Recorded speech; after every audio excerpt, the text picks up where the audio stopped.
नमस्कार, मेरा नाम डॉक्टर प्रदीप है। त्वचा रोग विशेषज्ञ रांची एडवांस स्किन सेंटर में हूँ। आपको बहुत महत्वपूर्ण बातें बतानी हैं, जिसमें आज के जो टॉपिक है न्यूट्रिशन फॉर हेयर हेल्थ। मतलब क्या मुझे खाना चाहिए ताकि मैं हेयर लॉस को प्रिवेंट कर सकूँ। इसमें सबसे इम्पॉर्टेंट चीज़ होती है प्रोटीन्स की रोल्स होती है।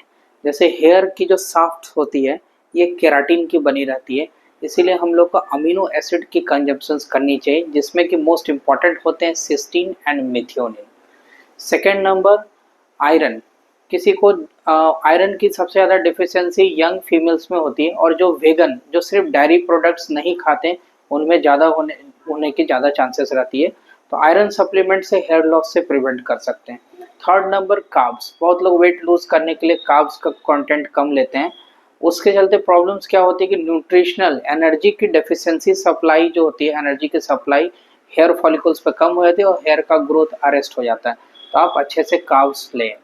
Third fourth numbers vitamin. Vitamin A C E important होती है, ये एंटीऑक्सीडेंट जैसा काम करते हैं और हेयर फॉलिकल्स को ऑक्सीडेटिव डैमेज से प्रिवेंट्स करते हैं। बायोटिन्स की भी उतने ही रोल्स होते हैं, ये विटामिन बी के फैमिलीज के ग्रुप्स की होती है। And the third number vitamin D deficiency, उसकी न्यूट्रिशन उसकी भी डेफिशिएंसी को करेक्ट करने से हेयर लॉस को प्रिवेंट की जाती है। And the fifth number other micronutrients important होती है, जिसमें एक जिंक होती है जो इम्यूनोमॉड्यूलेटर जैसे काम करती है। इम्यून रिलेटेड हेयर लॉस को हम लोग प्रिवेंट कर सकते हैं जिंक के थ्रू। इवन द सेलेनियम के भी इंपॉर्टेंट रोल होती है जो ऑक्सीडेटिव डैमेज हेयर फॉलिकल्स को प्रिवेंट करते हैं। कंक्लूजन्स क्या होती है कि जो हेल्दी जो प्रोफेशनल, अगर कोई आपको ऐसा कुछ प्रॉब्लम जैसे हेयर फॉल होती है तो आप हेल्थ केयर प्रोफेशनल से मिलें, अपना ब्लड टेस्ट कराएं और न्यूट्रिशनल डेफिशिएंसीज को आप रूल आउट करें एंड उसको ट्रीट करने से हेयर लॉस प्रिवेंट हो सकते हैं। इसके अलावा एक बहुत महत्वपूर्ण बातें होती हैं, आजकल हम लोग के ट्रीटमेंट काफ़ी एडवांस्ड हो सकती है। जैसे कुछ प्रोडक्ट्स हैं हम लोग के पास जो जिनका टेस्ट से हम लोग पता कर सकते हैं कि मिनॉक्सिडिल सेंसिटिव है कि नॉन सेंसिटिव, उसके अकॉर्डिंग हम लोग उसको ट्रीटमेंट की जाती है। अपार्ट फ्रॉम दैट बहुत सिंपल चीज़ है, दो तरह की हेयर लॉस हम लोग देखे जाते हैं, जिसमें एक पैटर्न हेयर लॉस होते हैं, एक नॉन पैटर्न हेयर लॉस होते हैं। जैसे ये फीमेल्स में सेंटर से हेयर लॉस हो रहे हैं तो ये आपके पैटर्न हेयर लॉस होते हैं। सिमिलर मेल में भी लॉस होते हैं, अलग अलग ग्रेड्स के होते हैं, ये भी पैटर्न हेयर लॉस होते हैं। और दूसरे होते हैं नॉन पैटर्न हेयर लॉस, जिसमें न्यूट्रिशनल डेफिशिएंसी का बहुत इंपॉर्टेंट रोल्स होते हैं। और एक इम्पॉर्टेंट बात है कि डर्मोस्कोपी वी कैन इवेलुएट। आप आके बैठे यहाँ पर, हम लोग डर्मोस्कोपी से देख सकते हैं कि हेयर लॉस किस टाइप्स के होते हैं। ये एक डर्मोस्कोप इंस्ट्रूमेंट्स है जो हम लोगों ने यूके से मंगाई है। इसमें हम लोग देख सकते हैं कि हेयर की किस तरह के टेक्सचर्स होते हैं।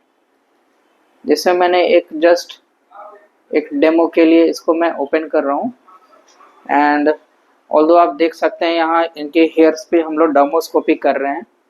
एंड यहाँ पर हम लोग ने लगाया एंड इसको हम लोग फोकस कर रहे हैं, तो आप एक बार वहाँ के उसमें दिखाएंगे तो यहाँ पर आपको हेयर्स मोटे और पतले दोनों दिखेंगे, ठीक है।